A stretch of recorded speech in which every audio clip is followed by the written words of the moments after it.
O level කාලෙදි හම්බෙන ආතල් චරිත part 2 පේපරේ බෙදුවම කන ඇහෙන්නේ නැතුව යන එක.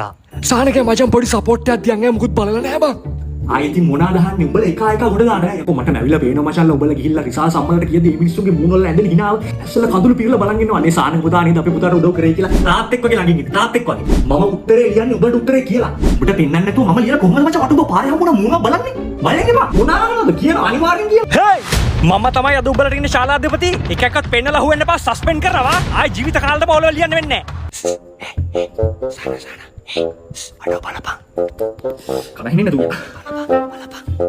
පේපරේට 500 කොළ අමුණලා යවන එක. බුදු සර් මම හරි අහිංසක කොල්ලෙක්. මගේ පපුවේ හිලක් සර්. අnder මොනකුත් දාන්න. අනේ සර් මට උදව් කරන්න. මමත් කොල්ලෙක් සර්ුත් කොල්ලෙක්. අම්මා රුමිස් කෙනෙක් නා. මේ මිස් කෙනෙක් නම් මිස්ටත් ළමයි ඇතිනේ. පොඩි සපෝට් එකක් දෙන්න. අහිංසක හීනයක් මම. පිපෙන්න වෙර දරන. මිලින වෙන්න ඉඩ දෙන්න එපා. පව් පිරෙයි. අමුණලා තියෙන රුපියල් 500 සර්ට. මටත් උදව්වක් කරන්න. වැඩේ ගොඩ. ඇඩ්මිෂන් එක වරද්දලා අරන් යන එක. ඇඩ්මිෂන් එක දෙන්න. හෙලෝ සර් මම ඇඩ්මිෂන් මාක් කරන ගමන් ඉන්නේ තාම කිසි අවුලක් නැහැ. මේ මොකක්ද යකෝ මේ? මේක ලයිට් බිලක් නේ. ඈ? ලබන පාර මොළෙවල් ලියපන්. යන ගමන් බිල ගියම් ඵලයක්. මේක රතු බිලක්. මෝඩයක් එක්. විභාගේ වෙලාවේ මනෝ පාරවල් වදින එක. පේපරේ අතට හම්බ වුණ ගමන් මගේ බබාට මාව මතක් වෙයි. අනේ මාව මතක් කරගෙන හොඳට 100ම ගන්න ලියන්න. පිස්සු කෙල්ල. කිව්වත් වගේම ඉතින් මට මතක් වුණානේ. මං ඕලෙවල් වල A9ක් ගත්තට පස්සේ අපේ සම්බන්ධයට ගෙවල් දෙකම කැමති වෙයි. ඊට පස්සේ අපි දෙන්නම කරනවා A level වලට maths. physics වලට අනිවාර්යයෙන්ම දර්ශන කුයලසගේ ක්ලාස් යන්න ඕනේ. විභාගේ කරලා කොහොම හරි දෙන්නම අනිවාර්යයෙන්ම කැම්පස් යනවා. කොහොම හරි පේරාදෙනිට වගේ ගියොත් අපි දෙන්නට තනියම ඉන්න පුළුවන් වෙයි. කාලට එහෙම තුරුල් වෙලා කවුරුවත් දන්නේ නැහැ නේ. කැම්පස් එකෙන් අවුට් වෙච්ච ගමන් කලර් අරින්න නැතුව බඳින්න ඕනේ. බැඳලා හදනවා ළමයි දෙන්නේ. පොඩි එකයි ඊට ලොකු එකයි. ඒ ඇති මහ ගොඩක් ඕනේ නෑනේ ළමයි. ඊළඟට පොඩි ගේ කෑල්ලක් අට ගන්න ඕන. කාර් එකකුත් ගන්න ඕන. ලොකු ජොබ් එකක් කරනකොට අනිත් උන්ට තග දාගෙන ඉන්නත් පුළුවන්. 1 hour later. එයාගේ තාත්තව මගේම තාත්තා වගේ බලා ගන්න ඕන. තාත්තා රසණීපිලා හොස්පිටල් එකේ මැත්තුවත් මම තමයි ළඟ ඉන්නේ. කාලේ අවසන් පේපර් එකතු කරනවා. ඈ?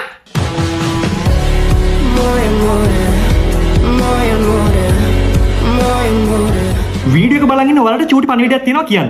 මාර්තු 27 ඉඳන් ඔන්න මේ පාර දර්ශන කුයල සර්ගේ නිකම්ම නෙවෙයි ડોක්ටර් දර්ශන කුයල සර්ගේ ලංකාවටම ඔන්ලයින් වගේම ෆිසිකල් ක්ලාසස් පටන් ගන්නවා. මහනුවර නුගේගොඩ කෑගල්ල කුරුණෑගල. අපේ උකුයල සර් මේ අවුරුද්දේ ෆිසික්ස් උගන්වන්න පටන් අරන් අවුරුදු 20ක්. මේ ගත වෙච්ච අවුරුදු 20ට ඩිස්ට්‍රික්ට් ෆස්ලා 69ක්. 69ක් දායාද කරලා තියෙනවා. ගිය අවුරුද්දේ ඩිස්ට්‍රික්ට් ෆස්ලා 7 දෙනෙක් හිටියා. සර් ඒ 7 දෙනාට මැලේසියා ටූර් එකකුත් දුන්නා. ඉතින් මෙන්න මේ නම්බර්ස් වලට කෝල් කරලා දැම්ම රෙජිස්ටර් වෙන්න. මිස්ටර් ටක් ටුක් ටික්. උපල සෛල යනු පහත් සඳහන් කුමන පටකයට සෛල වර්ගයක්ද?